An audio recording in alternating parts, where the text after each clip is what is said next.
মহাবিশ্বের ঠিক কোথায় কোথায় প্রাণীর অস্তিত্ব থাকতে পারে আর তার জন্য বৈজ্ঞানিক মাপকাঠিগুলোই বাকি এই সব জটিল প্রশ্নের উত্তর খুঁজতেই আমাদের আজকের এই এক্সপ্লেনার।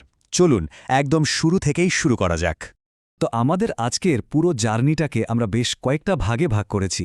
প্রাণের রেসিপি থেকে শুরু করে আমাদের নিজেদের পৃথিবী, এরপর প্রতিবেশী মঙ্গল গ্রহ, টাইটান আর বরফে ঢাকা চাঁদগুলো পেরিয়ে সবশেষে আমরা পাড়ি জমাবো হাজার হাজার আলোকবর্ষ দূরের এক্সোপ্ল্যানেটগুলোতে। মহাজাগতিক এই বিশাল ক্যানভাসে প্রাণের অস্তিত্ব টিকে থাকার জন্য আসলে ঠিক কি প্রয়োজন? চলুন গ্রহের বাসযোগ্যতার একদম বেসিক ব্লুপ্রিন্ট বা প্রাণের রেসিপিটা একটু দেখে নেওয়া যাক। যে কোনো গ্রহে তরল পানি থাকার সবচেয়ে বড় শর্ত হল গ্রহটিকে তার নক্ষত্র থেকে একটা নির্দিষ্ট দূরত্বে থাকতে হবে। এই মহাজাগতিক সুইট স্পট বা গোল্ডিলক্স জোন হলো এমন একটা জায়গা যেখানে তাপমাত্রা একদম পারফেক্ট, পানি বাষ্প হয়ে যাওয়ার মতো খুব বেশি গরমও না, আবার জমে বরফ হওয়ার মতো হাড় কাঁপানোর ঠান্ডাও না। ব্যাপারটা অনেকটা দড়ির ওপর হাঁটার মতো। একটা নিখুঁত ভারসাম্য থাকাটা এখানে একদম ম্যান্ডেটরি। তাপমাত্রা এবং পানির পরিমাণ একটা নির্দিষ্ট সীমার বাইরে গেলেই তা প্রাণের জেনেটিক উপাদানকে পুরোপুরি ধ্বংস করে দিতে পারে। -15 থেকে 115 ডিগ্রি সেলসিয়াসের এই রেঞ্জটা পার হলেই মুশকিল। খুব বেশি ঠান্ডা বা অতিরিক্ত গরম, দুই অবস্থাতেই প্রাণ টেকে থাকাটা আক্ষরিক অর্থে অসম্ভব। এবার চলুন আমাদের নিজেদের চেনা জগৎটায় একটু ফিরে তাকাই।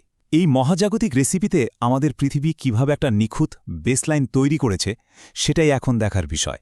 পৃথিবীর এই নিখুঁত হওয়ার পেছনের ম্যাজিকটা হলো এর বায়ুমণ্ডল। প্রায় 100 মাইল পুরু একটা চমৎকার অন্তরক আবরণ বা ব্ল্যাঙ্কেট আমাদের গ্রহটাকে উষ্ণ করে রেখেছে। অন্যদিকে মঙ্গলের দিকে তাকালে দেখা যায় এর বায়ুমণ্ডল পৃথিবীর তুলনায় মাত্র 100 ভাগের 1 ভাগ পুরু, একদমই পাতলা আর উন্মুক্ত একটা পরিবেশ। আর ঠিক এই কারণেই মানবতার পরবর্তী গন্তব্য অর্থাৎ এই বাসযোগ্য সিকুয়েল হিসেবে মঙ্গল গ্রহকে নিয়ে আমাদের এত কৌতূহল।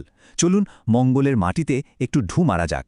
মঙ্গলের দিনরাত্রির চক্র কিন্তু প্রায় পৃথিবীর মতোই, 24 ঘন্টা 40 মিনিট।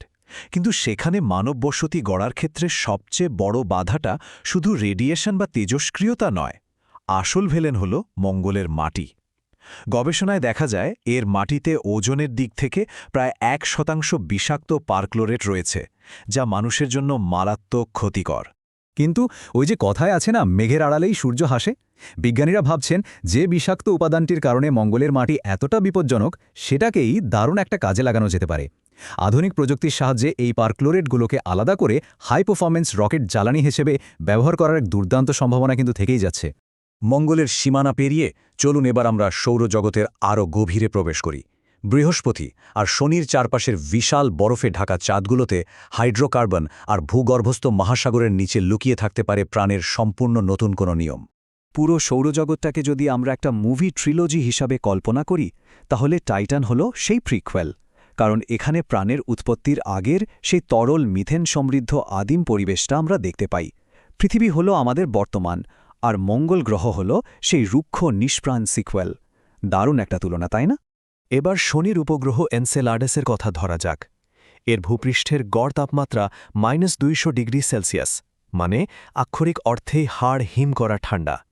কিন্তু সবচেয়ে অবাক করা বিষয় হল এত ভয়ঙ্কর ঠান্ডার মধ্যেও এই উপগ্রহটি মহাকাশে ক্রমাগত পানি, অ্যামোনিয়া এবং জৈব যৌগের বিশাল সব ফোয়ারা ছুড়ে মারছে। অবিশ্বাস্য। এই ঘটনাটি আমাদের একটা দুর্দান্ত ইঙ্গিত দেয়। বৃহস্পতির উপগ্রহ ইউরোপার 70 থেকে 170 কিলোমিটার পুরু বরফের খোলসের নিচেও হয়তো ঠিক এমনটাই ঘটছে।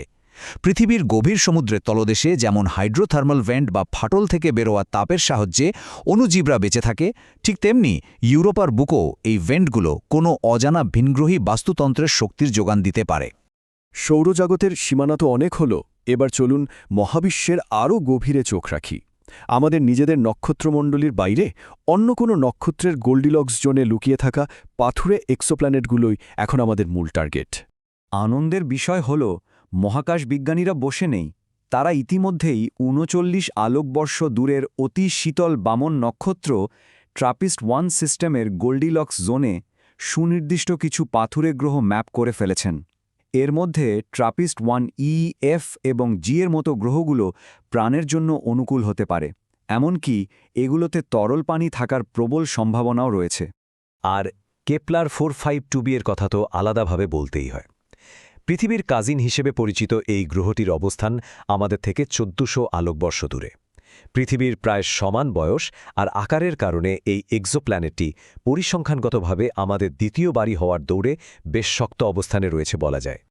এই এক্সপ্লেনারের একদম শেষে এসে একটা গভীর প্রশ্ন কিন্তু আমাদের ভাবায়। এই গ্যালাক্সিতে ট্রিলিয়ন ট্রিলিয়ন গ্রহ আর মহাবিশ্বে রয়েছে ট্রিলিয়ন ট্রিলিয়ন গ্যালাক্সি।